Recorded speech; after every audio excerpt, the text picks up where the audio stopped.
வணக்கம். திருப்போரூர் முருகன் துணை. குரோதி வருடம் 2024க்கு உரிய பலன்கள் தெரிவிக்கின்றேன். சிம்ம ராசி நேயர்களுக்கு 2ல் கேது அமர்ந்திருப்பதால், வாக்குஸ்தானத்தில் அமர்ந்து இருப்பதால் உங்களுடைய வார்த்தைகளை மிகவும் கவனமாக பயன்படுத்த வேண்டும். வாக்குறுதி யாருக்கும் கொடுக்கக்கூடாது. பண உதவி யாருக்கும் செய்யக்கூடாது.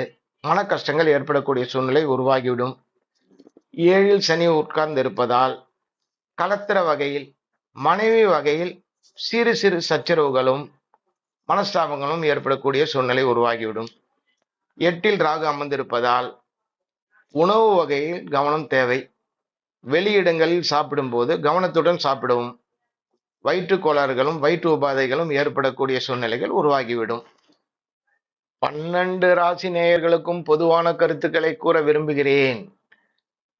யானை உருவ பொம்மை ஜென்ம குரு இருப்பவங்களும், அஷ்டம குரு இருக்கிறவங்களும், அர்த்தாஷ்டம குரு இருக்கிறவங்களும், 4ல குரு இருக்கிறவங்களும் கனக புஷ்பராகம் போட்டுக்குங்க. வசதி இருக்கிறவங்க தங்கத்துல போடுங்க. வசதி இல்லாதவங்க காப்பர்லயோ பஞ்சலோகத்திலயோ போட்டு வர நன்மை கிடைக்கும். கோயில்ல போயிட்டு சிறு மரங்களை வாங்கி தானம் பண்ணுங்க. வில்வம், வன்னி, சண்முக மரங்களை வாங்கி தானம் பண்ணுங்க. சனிக்கு எல் தீபம் ஏத்துங்க. சனி நல்ல இடத்துல இல்லாம 2ல இருக்கிறவன், 8ல இருக்கிறவன், 7ல இருக்கிறவன், 4ல இருக்கிறவங்க எல்லாருமே சனிக்கு பிரீதி பண்ணுங்க. அன்னதானம் பண்ணுங்க. காக்காய்க்கு சாப்பாடு வைங்க. பசுக்கு அகத்திக்கீரை கொடுங்க.